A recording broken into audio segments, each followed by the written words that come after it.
The following opinions are solely those of BoatTest.com and its test captain. Hi, Captain Steve for BoatTest.com, and today we're going to be taking a look at a serious offshore performer, the Mako 334 center console. It comes in two versions, one geared more towards families and this one targeting sport fishing. Let's start by heading out and looking at the performance numbers. With a triple set of 350 horsepower joystick piloting Mercury Verados doing the heavy work, our test Mako 334cc reached a top speed of 56 knots at 6,300 RPM. With the throttles pulled back to 3,000 RPM, we were at our best economic cruise of 25.9 knots. That speed was accompanied by a fuel burn of 20.4 gallons per hour, which translated into a range of 350.2 nautical miles, all while still holding back a 10% reserve of the boat's 306-gallon total fuel capacity. We reached planing speed in 4 seconds, accelerated to 20 in 4.9, and continued through 30 miles per hour in 7.2 seconds. The 334 has one undeniable trait, and that is the trademark good handling that seems to be consistent throughout the brand. She's very responsive to the helm and turns with good control authority, coming around a cruise in roughly 3 boat lengths. In normal turns, she'll roll roughly 15 degrees into the turn, but with the heavy-handed turns of a test captain, she will heel up to 30 degrees. A lot of that has to do with the weight of the tower well above the center of gravity, though. She still remains comfortable throughout. Of course, when testing an offshore boat such as this, we were stuck with flat, calm water, but crossing in the wakes of the camera boat and some larger yachts passing by showed no tendency to pound, and indeed, the 334 produced a clean slice through the waves with spray kept low and wide. Try as we might, her wide-flared bow kept the ride dry and comfortable. She also had a solid feel to her handling, as if we could feel that the limits of her handling capabilities would be far out of reach, except on the worst of what Mother Nature could dish out. With 4 feet of freeboard at the bow and 31 inches at the stern, this is a boat that we would have no hesitation making a long offshore run in, far from protected waters. And of course, the Mercury joystick allows for precision maneuvering into the dock, making this truly a boat that anyone can manage with no trouble whatsoever. So, now that we're back at the dock, let's take a look at her features. We'll begin at the transom, where we have a live well to starboard. In the center is a cutting surface with the first 4 of 16 rod holders just behind and drink holders to the sides. To port is a second 34-gallon pressurized and aerated live well with rounded edges, blue coloring, and interior lighting.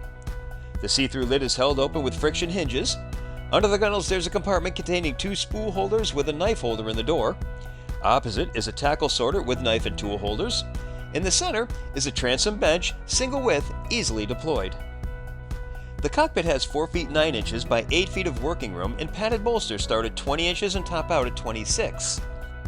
The entire deck is guttered to channel water into the dual deck drains on each side and overboard. In the deck, there's a pair of 292-quart fish boxes with piston assist lids, drain channels around the opening, a macerator with gulper pump, and overboard discharge. A lazarette box is in the center of the deck. Inside is a sea chest with 4 pumps that are continually under pressure, fueled by a high-speed water pickup. There are 2 bait well pumps, a backup bait well pump, and a raw water washdown pump. More storage is under the gunnels. A hull side door is to starboard. The rigging station is all about storage below and bait prep above. There's a built-in cooler, a sink plumbed to the 38-gallon water tank, and there's a flip lid converting to a cutting surface, ample counter space, a rail to the back with hook holders.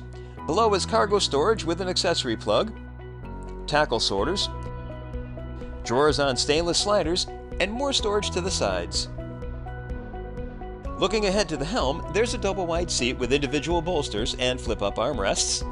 The seat is hinged to expose a cooler, but latches need to be released from both sides. It'd be easier with one latch. A flip-down footrest is optional. At the panel, there are 2 12-inch Garmin 7612 XSV combos that come standard, and the 24-inch Simrad package is optional. They're also connected to a C-Zone system controlling all the electrical systems, in addition to the stereo, satellite, and weather. Below are the push-button switches to the left. The controls for the auto engine trim and automatic trim tabs are to the right. Then the digital throttle and shift binnacle, the joystick, display controls, and the stereo. The ignitions are recessed to keep them out of the knee strike zone. Below is a molded footrest with toe space underneath. I'd like to see it positioned just a little higher. This boat is equipped with an optional, shorter 6.5-inch acrylic windshield. the standard glass windshield at 15 3/4 inches provides much more protection from wind and spray. The hardtop is standard and serves as a support for the tower helm. It includes powder-coated supports as standard. It's tournament rigged with spreader lights, 6 rod holders, and standard taco outriggers. Underneath, there's cargo net storage and electronics boxes. Steps to the side aid the transition up to the rear of the tower. Then a press of the button on the throttles transfers control to the upper station, and off you go. The upper station is a basic layout with a wireless VHF repeater to the left and a small nav display just ahead of the wheel. The panel also has the engine start-stops, auto trim tab controls, and auto trim feature for the engines that worked quite well. As for the helm console itself, there's an entry door to starboard leading to the head. A strap can hold it in the open position. Inside, there's overhead clearance of 6 feet 8 inches, including 5 feet 5 inches of sitting headroom. The toilet is plumbed to the same 38-gallon freshwater tank. To the aft bulkhead is a master distribution panel that can override any function of the boat. 2 panels lead to the back of the helm panel, and the ship's batteries are in the lower panel. The side decks are 20 inches at their narrowest. To each side, there's the usual rod storage under the gunnels, but what is unusual are these rubberized mats to protect the expensive reels and keep them from slamming into the hard fiberglass. Nice touch there.